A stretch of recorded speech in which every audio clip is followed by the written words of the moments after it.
यहाँ एक 500 शब्दों की रोचक ऐतिहासिक प्रेरक कहानी प्रस्तुत है। वीरता की कहानी, झांसी की रानी।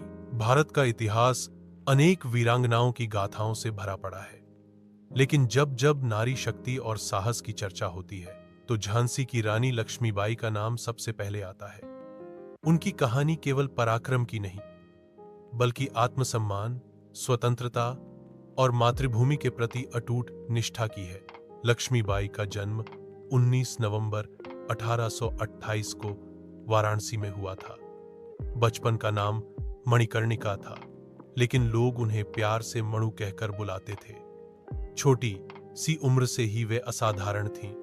तलवारबाजी, घुड़सवारी और तीरंदाजी जैसी कलाएं उन्होंने पुरुषों की तरह नहीं, बल्कि उनसे भी अधिक निपुणता से सीखी थी।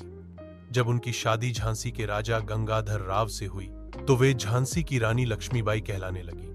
समय बीता और दुर्भाग्यवश गंगाधर राव का निधन हो गया। रानी ने एक पुत्र को गोद लिया, लेकिन अंग्रेजों ने लैप्स पॉलिसी के तहत उस दत्तक पुत्र को मान्यता नहीं दी और झांसी पर अधिकार जमाने का षड्यंत्र रचा। रानी ने अंग्रेजों को स्पष्ट संदेश दिया, मैं अपनी झांसी नहीं दूंगी। 1857 का स्वतंत्रता संग्राम छिड़ा। रानी लक्ष्मीबाई ने भी अपनी तलवार उठाई और मातृभूमि की रक्षा के लिए मोर्चा संभाला। उन्होंने महिला और पुरुष दोनों सैनिकों को संगठित किया। झांसी का किला अंग्रेजों के लिए चुनौती बन गया।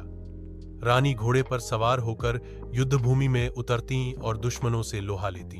युद्ध के दौरान उन्होंने अनेक बार अद्भुत साहस दिखाया।